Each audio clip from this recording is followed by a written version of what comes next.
Yo people, it's Tapping Tobes. Welcome back to my channel.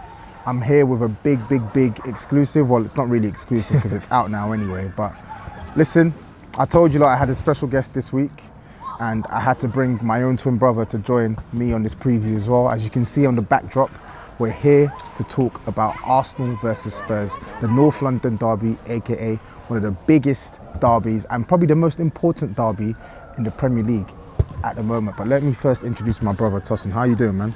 Yeah, I'm good. Thanks for having me on the show. Long time. I'm Tosin. Long time overdue, man. We used to do content together. It's true. If you've been following me, if you knew about anything on Twitter, tap in. We used to do content together, and then this guy went off to West, and obviously he had bigger priorities than football. So no, I still like football. It's just football's not my life anymore. I don't know what that means. Is that indirect at me? I don't know. I don't know. But listen, football is my life, and you know what? Speaking of football, let's talk about this fixture here, man. Arsenal v Spurs, man. Listen, you know how it is growing up, man. You know what's funny as well, yeah? For those who are watching, there's a funny video that came out years back where me and Tosin were going at each other. Turkey's in the background as well, so you check this out when we're done with this. But there's a funny video of us going back and forth at a North London derby game at the Emirates. It was a 1-1 draw. I'm going mad. He went mad. He took off his top. It's mental, absolutely mental. So that gives you an insight into how crazy and important this fixture is for both of us, to be honest. It is important. So let's actually get into it. Listen, yeah, I won't beat around the bush. Like, obviously, you know I'll banter Arsenal, but this season, top of the league, 17 goals scored, 7 goals conceded, only lost once, won 6 out of your opening 7 games. Listen, I know everyone's bantering you with the rhetoric and, oh yeah, like they've had the easy run and stuff, but I mean, sometimes you just got to give credit where it's due. Like, what's your assessment on Arsenal so far this season? Are you confident? About just Arsenal in general. What's the mood on Arsenal this season? I feel good about Arsenal, to be honest. I think for all of those saying, yeah, easy, like you can only beat what's in front of you. Last season, I feel like you can't please people nowadays. Last season, when we were losing to the teams that were slapping this season, people complained. So I'm actually happy. I think we've done well this season. Yeah. I mean, personally, I think what we're going to see this stretch now, October the 1st to October the 20th, you're going to see how much progress Arsenal have really made. 100. But I think it's been a good start to the season. Yeah, and you know what, yeah, like, I mean, I think people are overdoing it with the fixtures shtick, but let's be real, you have had a favourable run. And to be honest, I don't really see the issue in admitting that you've had a favourable run because, like, if it's me, I want my team to have a favourable run of games to start the season well, build up chemistry, get as many points on the board as possible. Like, yeah, no, I 100% agree. I mean, like last season we didn't have easy fixtures to start with, and our first win was against Norwich at home. So I will 100% take a favourable start to the season. It gives you an opportunity to see the team, slap some teams, build some confidence, and then now we're going to see what Arsenal are really made of. Good point. We are going to see what Arsenal are made of over the next couple of weeks. But on this Saturday, lunchtime kickoff as well. I can't even remember the last time we've had a lunchtime kickoff in this fixture. It's always not for a while, yeah. Yeah, like we don't travel well here, but like moving across a couple of miles to N17, Spurs, 18 goals scored, 7 goals conceded, unbeaten, 5 wins, 2 draws. Yeah. Managed by Don Antonio. Why? I want to get your perspective on this because I feel like, and I've even heard it from sections of our fan base as well, like we haven't hit peak form yet, admittedly. We've not played that well, but there's such fury and I feel like there's fury and disgust from sections of fans inside Spurs, outside Spurs, in terms of how we're getting our results versus how you're getting our results. Yeah. What's your take on what you've seen from us this season and Antonio Conte in general? I think Spurs, they've marginally improved in that, like, because Conte is a great coach. Like, he's a fantastic coach, and you can see that in Spurs. And one thing I'll give Spurs credit for is that they actually are shaking off the, what was it, Spursy tag. They're actually getting results when they shouldn't be getting results. Chelsea, you should have been annihilated. Somehow you got a draw. Fair. Like there's you say, what other fixtures though? Can you say that? Well, I can think about for example, Marseille. You weren't that good. Yeah, but Marseille weren't good as well. Yeah, they weren't good, but like you weren't good. No, I know we were You were terrible. not. We You were were terrible. not. You were not good value. I mean, and I'm not really watching Spurs like that. I can only go off of highlights, and I can only go off of what I've been watching in terms of like podcasts and YouTube and whatnot. But what I do see from Spurs is I see that there is more of a grinding out results mentality, and ultimately at this stage, I would rather take that than playing well and not getting results. Yeah, I totally agree. I think when you actually look as well at the pattern of form, not just this season, but even over last season as well, in the latter stage of the season, for me it's a continuation of what we were doing last year. But of course, admittedly, the performance is just not as good. We're not as effective as we were towards the end of last season on the ball as we have been this season. But like you said, a lot of people are looking at this as, oh, reality is going to bite them in the backside. But surely, like, you can flip it in another way. Like, you know we can play better than this. You know Harry Kane can play better than this. Son only scored his first goals 7 league games into the season. Yeah. Like, there's so many pieces of our team that can improve. Yeah, no, they can. It's just that, look, with Spurs, I think it's quite clear what Conte's built at Tottenham since he's been in. They are a very, very strong and dangerous counter-attacking team. And I think the criticism is marginally justified in that. With Spurs, with the amount of good players they have, you're actually expecting them to impose themselves against teams. And I think what Spurs are finding is that when they're not playing teams that are going to come at them and are actually going to sit back and sit deep, they're finding it hard. They're finding it hard to find the gaps that they usually find when teams come at them. So that's the angle I want to see from Spurs. That for me will show me, okay, Spurs are genuinely improving. They're able to do what they can do to City and Spurs. Frustrate and then counter, and then when they're playing teams like, I don't know, Fulham at home, who you actually struggled with, like slapping them, like completely wiping the floor. But you know what the thing is, that Fulham game, I think it's a poor example, because that Fulham game we actually blitzed them, like we battered them for 90 minutes. Like that was a fake 2-1 result. That should have been 4 or 5-1 to Spurs. And Yeah. I hear you, I do hear your criticisms, but I feel like when a manager has won what he's won, when a manager has been as successful as he's been, yeah, finding a way to disrupt the opposition's ability to score, and at the same time, you are able to create chances, even in absence of like a ball dominant 90-minute performance. Like, I'll take that. And you know what it is, yeah? I think people do our football a disservice, because I do think we are capable. No, I genuinely do. I've said this time and time again, because people pretend as if the football we've played this season is the football you've seen under Conte throughout his tenure. I don't believe that to be true, because I can list games where we're actually bopping teams off the park, like bopping, like going at teams, and when the game is there to be got at, doing that. And I think to your point, which is why maybe some criticism is valid, I think there have been times this season where we've just not done that enough. Whether he's picked the wrong team, whether players aren't turning up, whether it's just not coming together. Like, we've struggled at times in one too many games for my liking this season in possession. But I think for me the philosophy is set. Be difficult to break down, and when you have the ball, be ready to attack the opposition and kill them. Do you get what I'm saying? Yeah. So ultimately, as poor as we have been in spells on the ball, if you're manufacturing positions or situations where we're able to restrict the opposition and also score goals ourselves, I'm not going to sit here and be too mad at that. Yeah, to be fair, that's actually a fair point. I mean, like, for me, the most important thing is the base. Like, if you've got a solid base and you're unbeatable, I think you can work on everything else, and you should marginally improve bit by bit. So. And you know what it is? I think our performances, like I said, like Harry Kane, he's not even hit top form this season. Do you get what I'm saying? Neither is Son hasn't hit top form this season. Bentoncourt been up and down in form. Like, Romero hasn't really hit top form. Basuma hasn't been integrated into the team. Like, there's so many specific. Jed Spence as well. Jed Spence, exactly. Well, if Conte gives him minutes. But anyway, let's talk about the managers. Yeah, Arteta. Trust the process. Trust the process. Yeah. You spoke earlier about how, like, you've seen the improvements he's made at Arsenal off camera. Yeah. What are your expectations for Arteta this season? Top 4 minimum. And if he doesn't get it? He has to go. Listen, you heard it. He has to go. And this is a very impartial Arsenal fan. Yeah, because, I mean, yes, he's been backed. He's been given the money. He's been given the time that other managers better than him have not gotten. this season he has to get top 4. Otherwise, he has to go. Fair. And Conte, I'll ask you the same question. What are your expectations for him this season? To be honest, What's the limit? Where can he go with the Spurs team? I think third. Yeah? Third. I said that as well, to be honest. Yeah, Great third. minds think alike. I said Third. that. Yeah, third. Yeah. Trophy?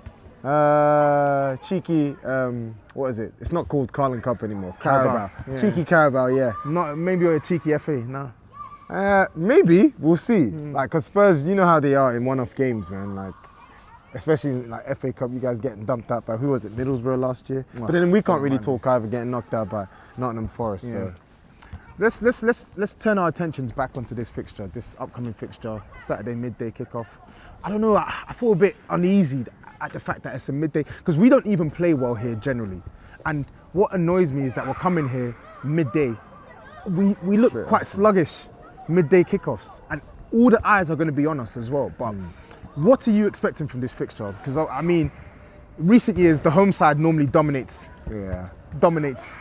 this game, right? Yeah. What are you expecting? I'm expecting Arsenal to play the way they played against Man United. Okay. Good in possession, start on the front foot, look to really like dominate Spurs, which I expect us to dominate. I can see us creating a lot of chances. I can see players also being nervy as well because of it's a derby. On both sides or? Both sides, yeah. Okay. I can see Spurs doing what Conte knows how to do, weathering the pressure and creating. I can see Spurs creating a few chances here because as good as Arsenal have been, they will give you a chance. So I can see that happening. Fair. I mean, for me, listen, I'm not expecting an easy game. You know as well as I do, like, the amount of times I've boasted about Arsenal. We've grown up we know. this fixture, boasted about how Spurs, is this going to be the year we finally do it? And I just get a mad slice of humble pie. I just get egg on my face. Which but all Spurs fans need, the humble pie. The cheek. Trust the process, Arsenal fans telling us about humble pie, but it's calm. I think with this fixture for me, I don't actually have a lot of confidence in us winning the game simply because of how many times we've been burnt here. 1 win in 22 years. I can't come here with my chest out, as well as we have done results-wise in the league, and say, oh, we're going to win, because we've come here in worse off positions and got positive results. Yeah. And then we've also come here in like really good form under Poch Get whacked. and been whacked. So like it's weird. It's a very weird fixture, but I take my confidence from Antonio Conte. You know that already. I take my confidence from my gaffer. Everyone who knows me knows I love my gaffer, my manager. And he's the one that gives me confidence that we can get something from this game. I'll be real, I don't think we're going to win the match, but I think we can do enough in this game to get a point. I think we can get a point, and I'll be calm with a point. And you know what? That being said, if any manager was going to come here and break that 1 win in 22 years thing, it'll be him. But I have to use logic as well. I have to use what I've seen in your performances this season. I have to use what I've seen historically in this fixture. And it tells me that I think a draw, I should be happy with that. I should be happy with that. If I was a Spurs fan, I'd take a draw. Yeah. I'd take a draw. But I'd take a draw. in terms of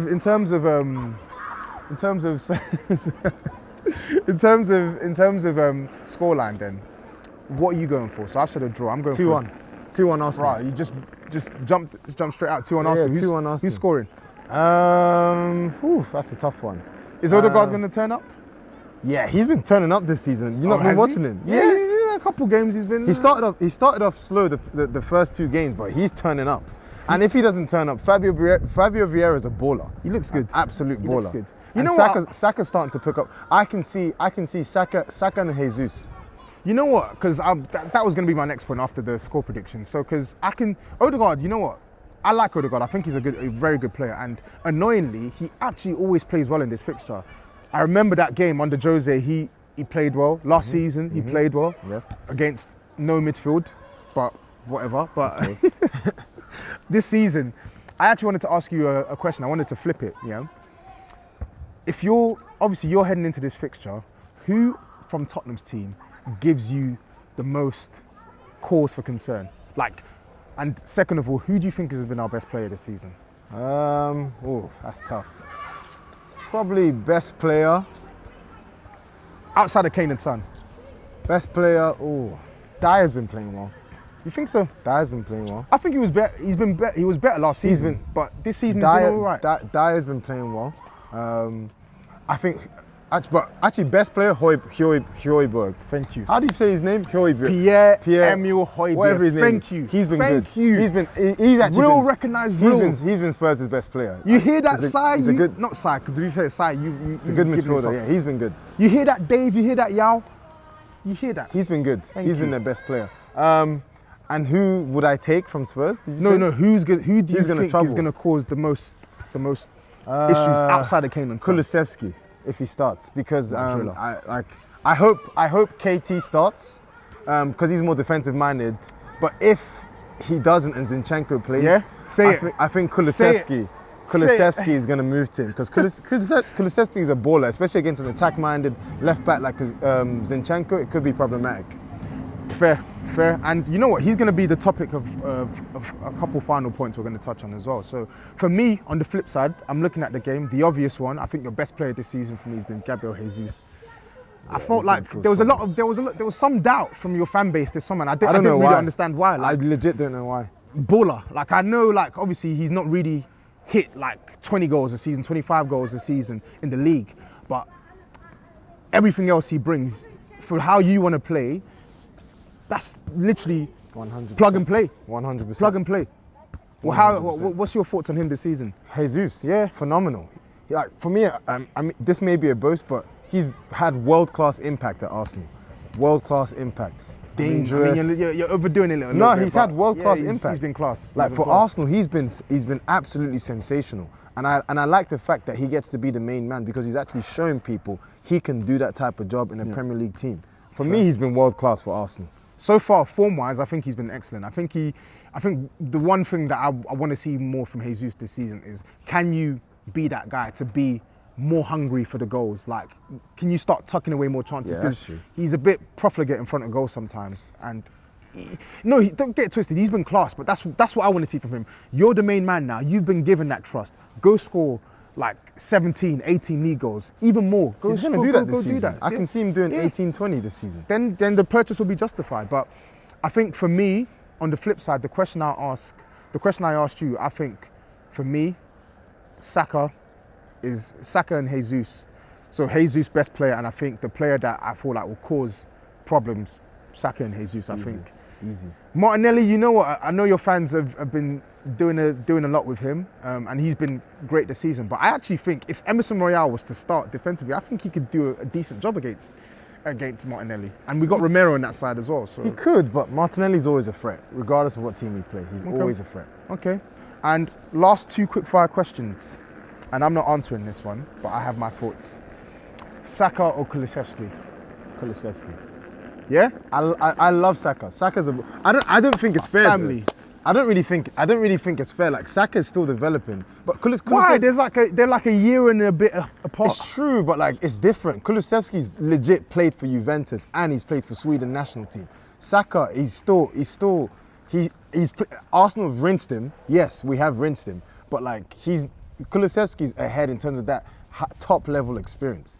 But I think for now, Kulusevski, and you look at his impact for Spurs, like what is it, like 13 goal involvements, what was it, like 5 goals, 8 assists when you guys signed him up. He's a baller for me. He's class player. He's class. He's been our best attacker this season. Obviously, Kane and Son get all the plaudits because the goals, but I can't believe Juve let him go. Such a good player.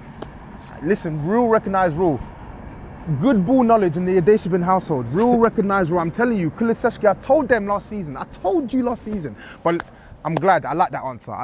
What's funny is I actually went with Saka last season because I felt like, you know what, Kulusevski, like he's doing a madness, but you got to give some players respect because I think Saka was class last season. 100. Saka was amazing. But when I look at player traits, and I look at what each player can do at their best, Saka's a beast, but so's Kulusevski. Yeah. Do you get what I'm saying? Kulusevski, I think he's a notch better than Saka, tiny bit.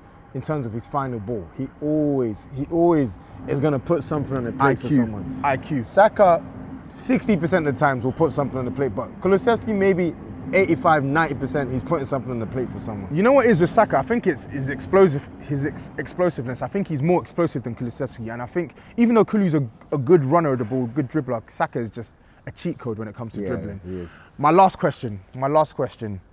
Who is the best centre-back across both North London clubs? It's a tough question. Give it to me. Say it. Honestly, like, as much as I hate Spurs, it has to be Romero.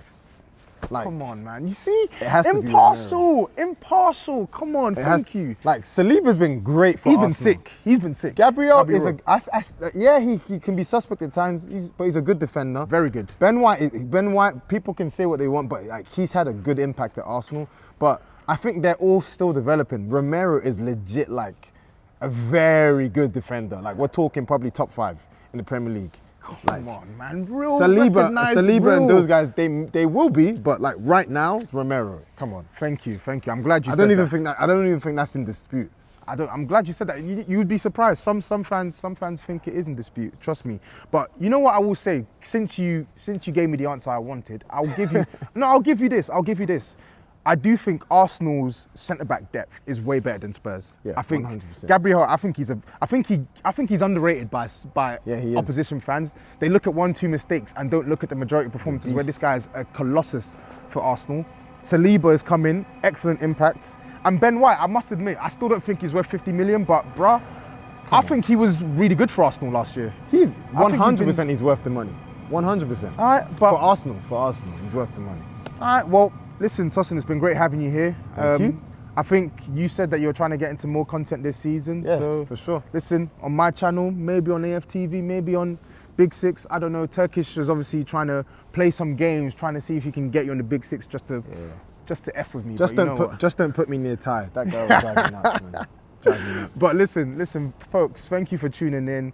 If you want to see more of Tosin and me and Tosin together, just let me know in the comments. This has been a good preview. Hopefully, it's going to be a positive day for us and a negative day for Tosin and the Arsenal cronies. But listen, people, make sure you like the video. Make sure you subscribe to the channel. Make sure you follow me on Twitter as well, man. But until then, take care, peace out, and up the Spurs. What?